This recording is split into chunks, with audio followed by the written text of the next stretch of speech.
Welcome to the Del Walmsley Radio Show.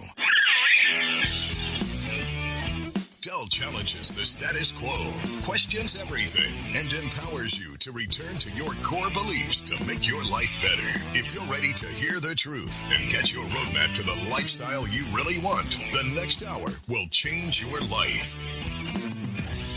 And now, your host, self-made millionaire, National Award-winning Investor of the Year, CEO and founder of Lifestyles Unlimited, Del Walmsley. Welcome to the Del Walmsley Radio Show, where the hype ends and the help begins. I'm your host, Del Walmsley, and as always, we're working on your financial freedom. Well, friends, got a rather interesting show planned for today. Starts out with helping some individual email respondents, and then it's going to go into some national reviews of the financial situation in the country and where I see that taking us and what types of decisions we need to make from that. But I have to tell you, just out of sheer interest alone to yourself, today was a strange day for me. I woke up, and the first thing I found out was that somebody very close to me, good friend of mine, good friend of Lifestyles Unlimited, had died. I'm not going to give you his name right now because I think they're still notifying people around him, staff and so forth, that it's happened. So we'll let him have time. We'll come back with a formal type of a deal later. But the guy's the same age as I was. And I've known him for, 15 years. And he was a member of Lifestyles, and one of the nicest guys I've ever met in my entire life. Smart as, sharp as tack. I mean, this guy was an incredible guy. It's one of those guys that every person who's ever met him would be proud to call him his friend, right? But he died. Now, I was told that he recently had been on an exercise and diet program and lost like 30 pounds, and was walking every day, exercising, and died. I think he died of a heart attack. That's not been confirmed, but that's what I heard. And the reality is that that's just how quick it all could be over. And that starts you thinking about things, right? One of the things is your mortality, but even so, it takes me way back to when I was a kid when I thought to myself, no male in my family lived past 65 years of age. Now, since then, I have had an uncle. I have a uncle that is 82. So he broke the mold. Of course, he's the only one in our family that didn't smoke, and I don't smoke, so I'd love to think I could make it to 82. But the reality is I planned my entire life to live to 65 because every other male in my family died by 65. And so I can say I'm sitting here with no remorse. If I drop down dead to my knees today, right after this show, or even during it, I've lived every moment of my life to the level that I wanted to live it. Now, there's a key term, wanted to live it, because I've got a lot of money. I could have a lot more toys, do a lot more travel, wear a lot better clothes and expensive watches and cars and planes. I could all that stuff. I got enough money to do all that. In fact, I keep very close track of who all the national guru guys are, how much money they have, how much movie stars have, athletes have, and I'm right up there and amongst those people. So why do I feel like I've done everything I have? You know, there's an old saying, when I die, I want my last check to bounce. And I don't even feel that way. I feel like I got the money. It gives me security. It allows me to sleep at night. I don't have to worry about making money. I don't have to worry about recessions. I don't have to worry about things, one of my 11 businesses having a bad month or a bad 6 months or whatever. It gives me security. That's what I like most in life is security. Know I'm okay. So that I can get up and enjoy my life, whatever that is, right? But more than anything else is that I've accomplished every goal that I've ever wanted to accomplish. And I got them done before age 65. I'm 63. I still got 2 years left, man. I got all kinds of time to maybe even break out the bucket list and go beyond. Maybe throw some extra things in the bucket because I've pretty much emptied the bucket list. So what does this all come down to? What it all comes down to is that I was watching a video this morning.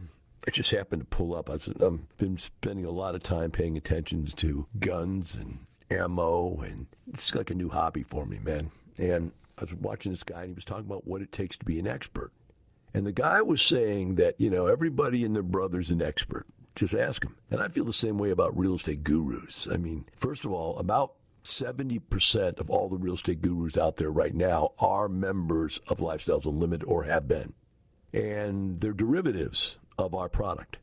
Okay, fine. What is the greatest compliment? Somebody copying your stuff. All right, so good, fine. No big deal. But what is the reality of whether or not they're really Smart, really gurus. They really know what they're talking about. And in almost every case, the reason they're out there and not within what we do is because they didn't want to make their living doing real estate. They wanted to make their living teaching real estate instead of doing real estate, or they wanted to make money in real estate by basically ripping people off. In other words, they wouldn't follow the rules to keep the people invested in the deals safe. So where am I going with this? Well, the guy got on my back nerve, because he was talking about, and they dress a certain way, and in our group, that's the guy who's got the Ferrari. Every guy has got a Ferrari. Every guy who wants to act like he's a real estate guru buys himself a Ferrari. First thing they do. If you see a guy claiming to be a real estate investor and he's got a Ferrari, you think what you want to think. There's no need to tell you anything more than you know what that is. That's overcompensation of some type. And I saw another one the other night. It was really interesting. It was some stupid show, and I call it stupid. I shouldn't be so mean, but it was about these real estate agents in California. And it's this really high-end real estate brokerage firm with all these women that looked like they're just Playboy bunnies, and then two gay guys, right? I think one of them's gay, the other one, but they're twins, and one of them gay. So you probably know the show. I don't. My wife watches it. I just happened in on it. But they said something that was really, really interesting. They're showing the house, and they were walking through the house, and here's like these 7 real estate agents previewing this house they were going to sell. And it was like an $80 million house. And they had just shown the most expensive house that's broker had ever listed was $42 million. And it was phenomenal. But as they walked through this $80 million house, one guy said something I thought was really interesting. He said, millionaires can afford to buy a view. Billionaires can afford to buy a compound. And I thought that was really interesting, because when I went to buy my house, I bought a compound. I didn't go buy a lake house or a beachfront house where you got a good view of the water, but you couldn't afford any kind of a house because you were in the most expensive area around. I bought a compound. Privacy. Everything in one place. Everything you need or could want. Never want to leave home. In fact, I'm told all the time, Del, why would you ever leave home? And the answer is, I don't really want to. So where are we going with this, Del? Come on. Well, I'm trying to get to is that wanting to be a self-help guru, you have to learn to balance your own desires. What desire is that? Well, very early on in wanting to help people, I found that people just wouldn't listen. And I make people write in the back of their book whenever I give a seminar. Open up the back of the book, write this in the back of the book. It says, I will not do what Del said to do. And then I said, whenever you fail, we'll go to the back of the book and we'll start there with that statement. I told you I wouldn't do what you told me to do. And then we'd go back and find in the book what you didn't do.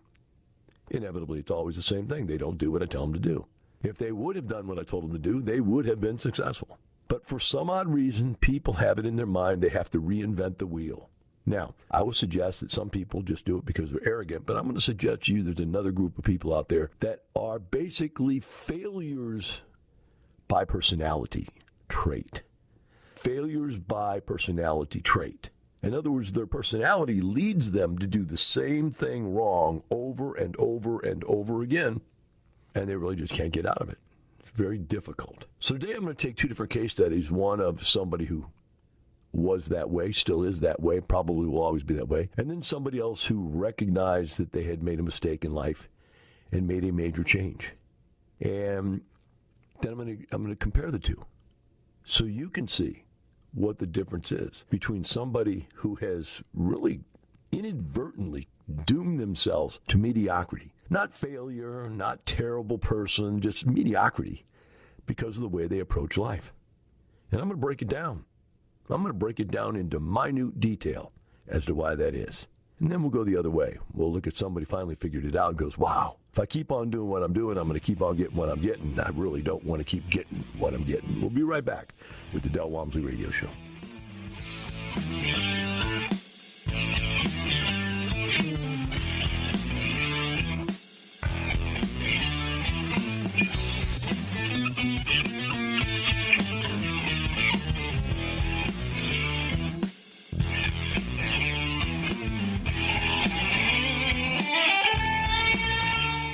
My friends, how many of you out there right now believe you have a plan?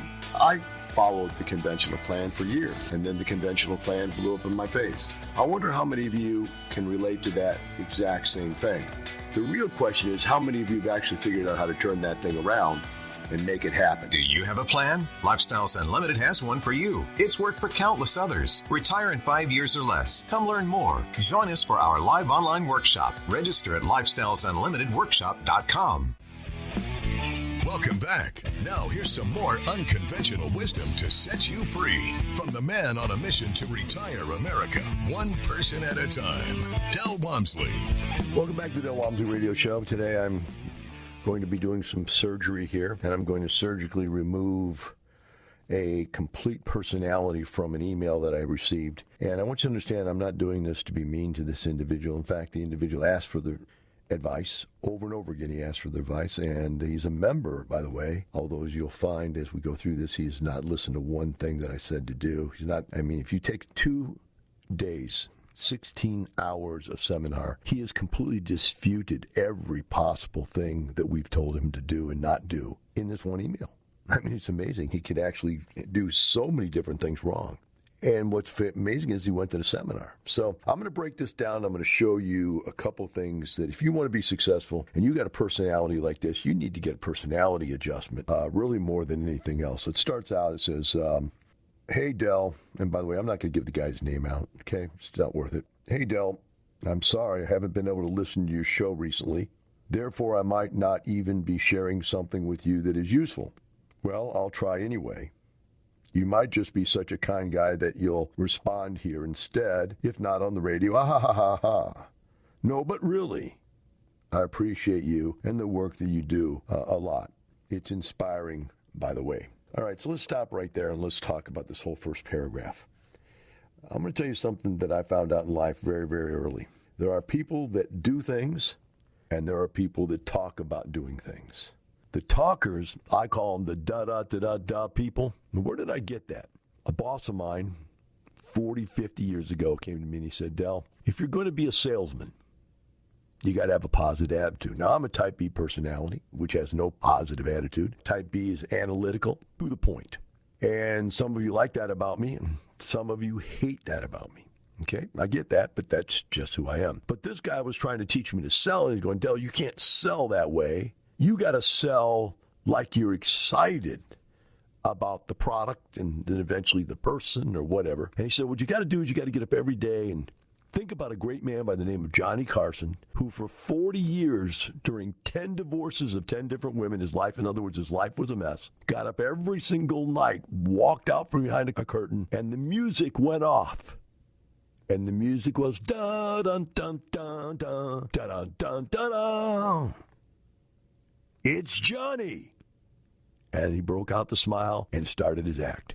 For 40 years, every single night. He'd say, when you pick up the phone, before you pick up the phone, go da-dun-dun-dun-dun. Then pick up the phone and go, hello, how can I help you today? Now, ultimately, he's right. If you're going to be a salesman, these are the kinds of things you probably better be good at. You probably better learn if you're not good at them. I had to learn to be positive. I had to learn to be friendly. I had to learn a lot of important things. I took a class called How to Win Friends and Influence People. Crazy as that sounds, it helped. But still, deep down inside, most of us hate the da-dun-da-dun-da people.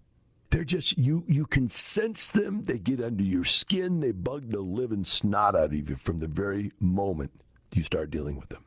And so as I got this email, I'm one paragraph in, and he's already annoyed me and lost my attention. Because he has no attention. No attention to detail, to anything that he was taught in the 2-day class. And to be so presumptuous that he could just contact me out of the blue and get a 1 or 2 hour seminar from me. And that's basically what he's asking here as you go through this. He wants me to evaluate his entire protocol, which is exactly what I told him not to do in the seminar. It's exactly opposite of what we teach. In fact, we hound people for doing this stuff. And yet he wants my opinion on how he's doing with his progress. So I read on. I'm a challenge member with Lifestyles. Okay, that's an upgraded membership that cost him money. That means he had enough money to buy that membership. And if he doesn't have any money, he should not have bought that membership, because this membership is what you buy when you want a multimillionaire consultant right there, hand in hand with you, working with you every inch of the way to help you buy stuff as fast as you can possibly buy it without making mistakes. That's what that program's for. It's beyond educational. It's beyond motivational. It is a mentor. You don't buy a mentor to not do what they say, right? As of April this last year, I decided I'm going to increase my efforts to make money in real estate. As of April this year, what is it now? April, May, June, July, August. 4 or 5 months later, he's decided, okay? For about a year before that, I would occasionally look at MLS. So he bought this membership, he took the class, and then for a year, he would occasionally look at MLS for comps and talk to realtors for comps. My only option that I was aware of at the time without money saved, was to wholesale the property and assign the contract to somebody else. A real estate investing technique, and by the way, it's not investing, it is a job. Wholesaling and flipping contracts is a job. It's like being a salesman without a guaranteed commission. You go out, you try to find something that somebody will sell for cheap, you try to tie it up in a contract, and then you try to sell the contract to somebody else to do the deal.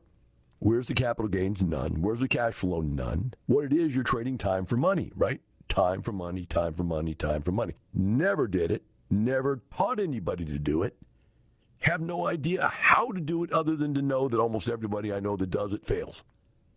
Almost everybody. And the ones that don't, that's because they get into some type of a situation where they're a mentor and they're teaching people to do it and making more money from teaching than from doing it. They go on and say, now I'm sorry if this story already sounds repulsive. So the guy even understands that what he is saying to me is driving me bat crazy.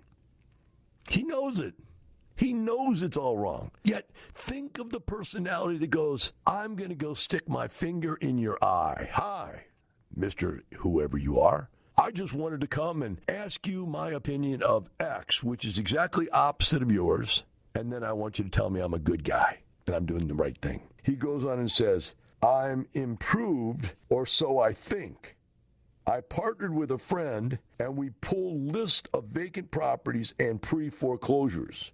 We have put together 2 deals for the central Indiana. From here, we can assign the contract and use his dad's private money along with a little of our own to maybe BRRRR a property. What I think you might dislike, flipping a property to create some capital. Wow. We'll be right back with the Del Walmsley Radio Show.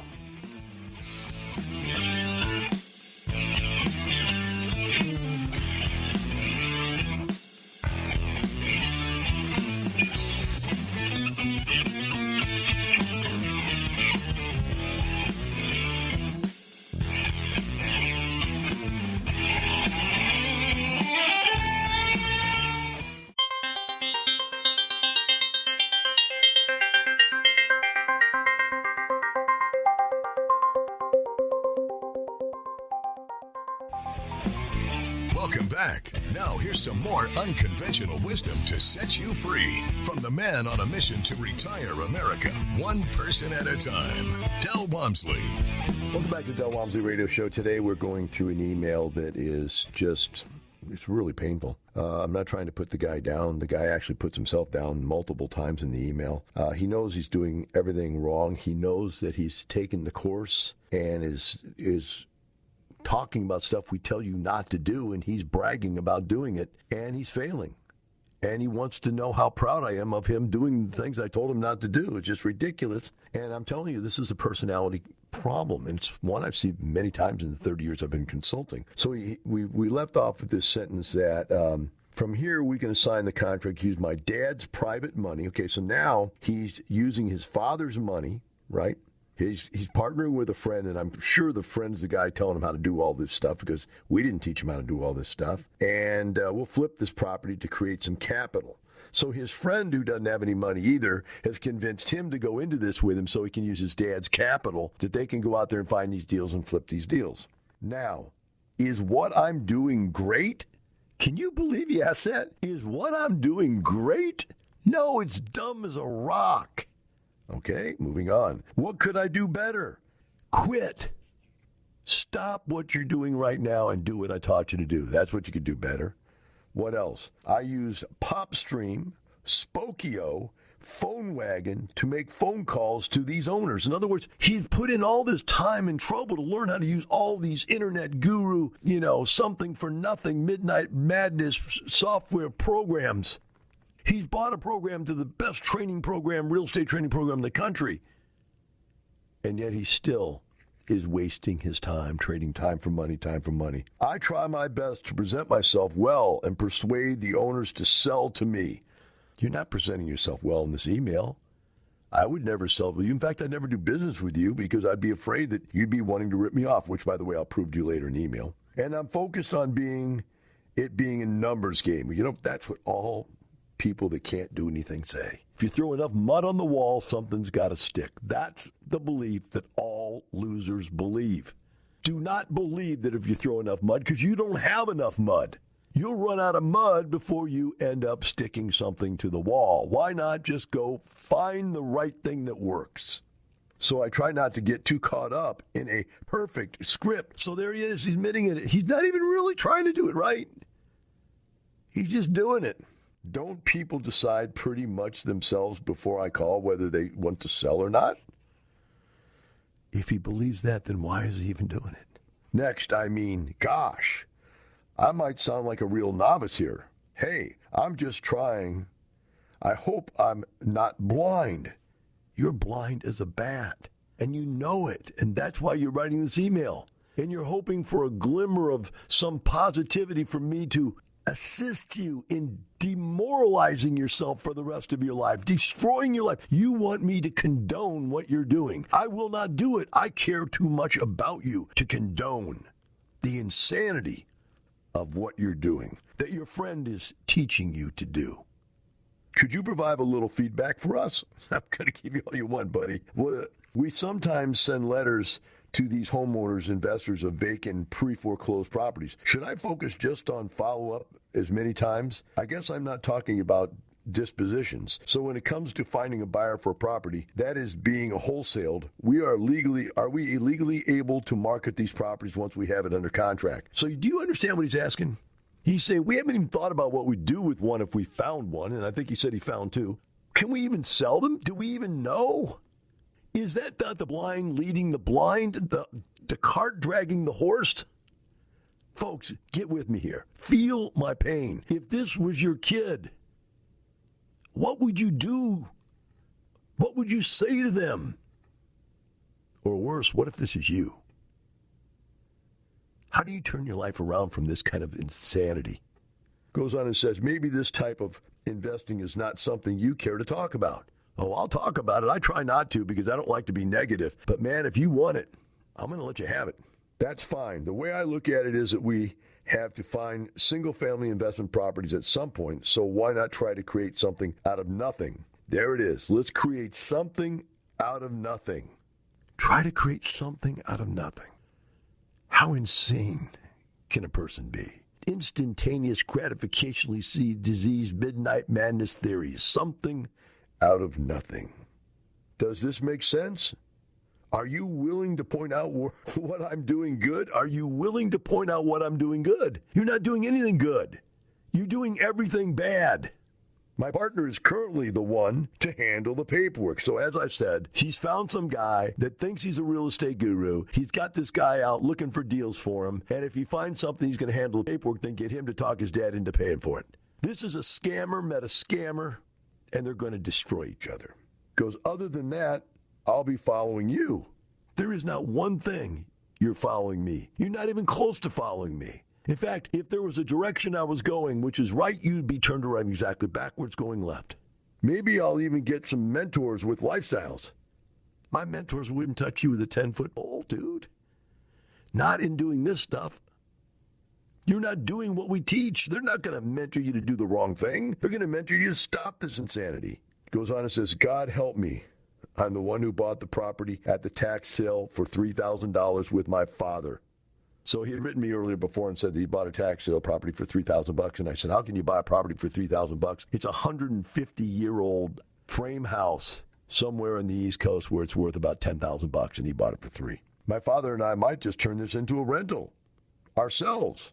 So there he is. He's going, I know you talk about rentals. Maybe we'll just turn this into a rental. Then he goes, no, We haven't even walked through it yet. He bought it months ago at a tax sale, which means they've never even been in it. Come on, guys. How many of you will admit that this guy's insane? That he's probably about a straitjacket away from being in a funny farm somewhere? He goes on and says, but my dad put up most of the money. Whew. Boy, I'm glad for that. Most of the money. But there it is. He's so happy his dad's losing his money and not his own. Would you want to do business with somebody like that? Please take it a little easy on me. No, sir. You asked for all this. And then again, I understand the utility of your criticism because this is important stuff. I mean, this is life-changing stuff. It could destroy my life or it could make my life incredible. Thank you. You're right. It could destroy your life. Because of the time I've known you, which is, I don't know when the first email came, but it's been months and months and months now that we've transacted back and forth by email. You've gotten worse. You've fallen farther and farther and farther away from sanity. I wish you would just go see somebody. I beg you. Go see a psychiatrist, a psychologist. Go see somebody. Go see your clergyman. Go to your priest. You need to talk to somebody and take this email with you, or the recording of me dissecting the email, and let them see where you're at and see if they can help you get back on track in life, because I'm sorry for you. Now, it goes on and sends me another email right after this one. He said, I'm currently working 2 days a week as an Amazon delivery driver, and I'm thinking maybe very naively that I can use $25,000 cash to buy my first BRRR and roll that into 5 or 10 or 15 rental properties. Is that possible? What is the challenge with this? All right, I don't know what BRRR meant, but it must be buy, renovate, rehab, resale. I've never heard the term BRRR. So it's obviously from another guru's course somewhere, and or some book or something. The answer is no way. It says I'm going to take $25,000. I'm asking myself, if you've got $25,000 and you had the money it cost to join my course, and you had the money to buy all those software programs, why don't you own your first rent house? Why didn't you rehab the $3,000 house and turn it into a rent house? Why have you done nothing positive? When we come back, we'll talk about how to make some changes. We'll be right back with the Del Walmsley Radio Show.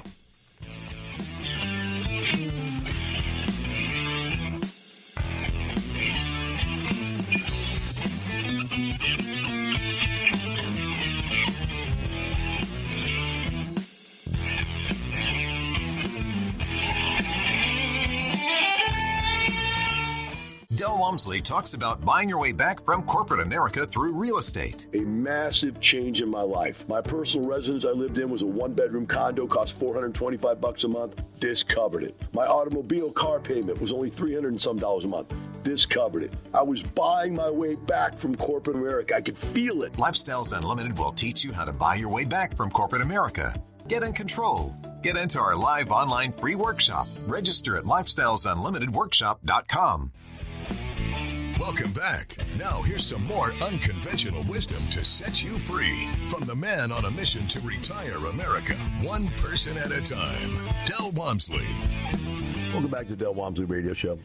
This whole radio show we've been going through an email this one gentleman sent me, which really proves that the gentleman has what I call psychological problems, not financial problems. So in the concept of being positive and the concept of saying what should you do, let's take a look at what this guy should do. You know, if he really wants to know, I'm telling him exactly what he should do. Number one, stop all the nonsense you're doing. Get away from your friend who is trying to get you to wholesale. He's trying to get you to waste all your time finding deals for him that he's going to make money off of. And he'll probably end up ripping you off since you said he's the one that knows how to do the paperwork and you don't. And then he's also going to take and get you to put your dad's money into the deal, and then your deal's going to flip upside down. You're not going to be able to get rid of it, and you're going to be stuck with another piece of worthless real estate, just like you are with the $3,000 house that you can't rent nor sell because it's a complete piece of garbage that you've never bothered to even go see, that you bought at a tax sale, sight unseen.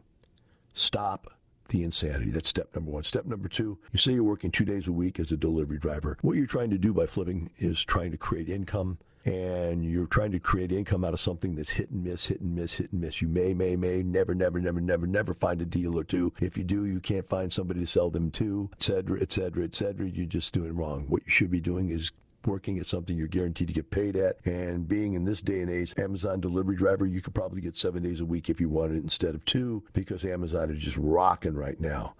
Can you buy something for $25,000 and renovate it? Yes, you could, but you don't need to flip it, because even if you flipped it, if you bought it, rehabbed it, and had 25 grand in it, all you'd have in it as equity is 25 grand. If you had the 25 grand in the first place, you'd have 25 grand. So you're not making any money on doing that, because you can't get the money back out of the house unless you sell it. If you do, now you have to pay taxes on that money, so part of that money goes away. Now you've got to split that money between you, your friend, and your dad. Do you think one-third of $25,000 is going to buy you houses in an environment where the average home in this country costs $350,000? If you bought one at absolute steal price, which would be $100,000, you'd have to put 20% down, would be $20,000. That you can, with $20,000, go out there and buy enough houses to buy 15 houses? The answer is not during this market conditions. There have been market conditions in the past where we can manipulate purchases and buy with wholesale and get nothing down deals, and we could do it. We could do it quite often. Put it that way. Not in this marketplace. So what you're trying to do, what you're trying to attempt is wrong. What you need is to change your entire psychology of the instantaneous something for nothing strategy and change,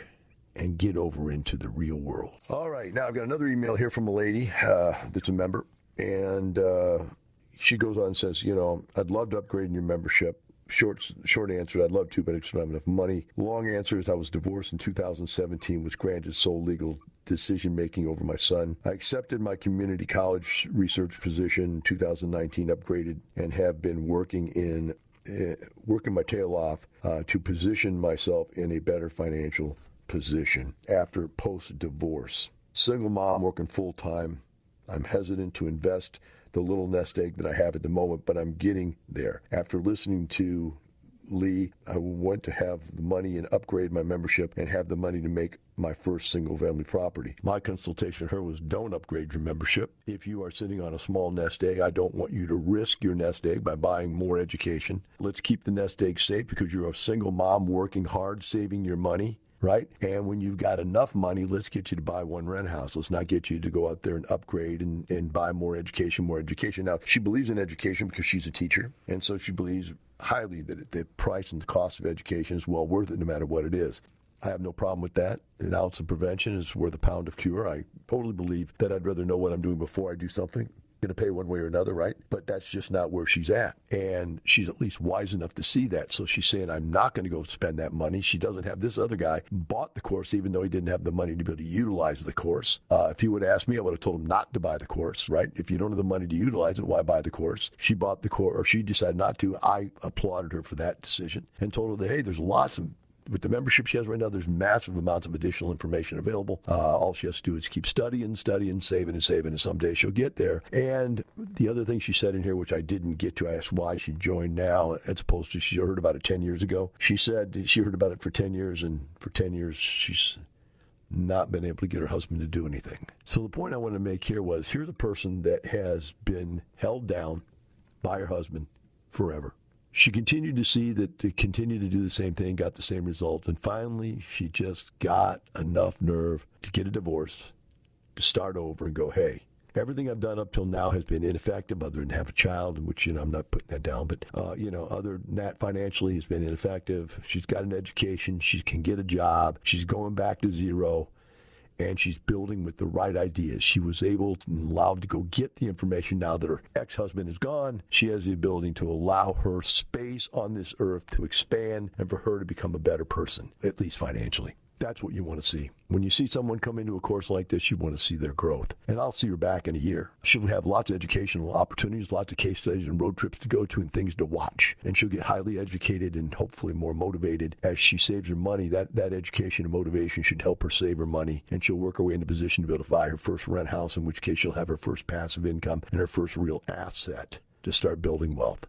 That's the position we want to see her in. And she's taken the correct first steps to do that. That's what's important out there, guys. The other approach you can take is just to continue to believe that your insane way of doing things, which has not worked up till now, might all of a sudden change. But remember, why do we need to talk about getting ourselves a vest and going to the cuckoo farm? Because if you continue to do what you're doing and expect to get a different result, that is the purest form and definition of insanity. I hope what we did today was helpful to somebody out there in this world. Have a great day. Thank you for listening to the Del Walmsley Radio Show, teaching you the opposite of everything you've been taught so you can obtain the results you've never obtained. Join us 7 days a week. Can't get enough? Visit DelOnTheRadio.com to listen to the Del Walmsley Radio Show, access past show podcasts, and join the conversation.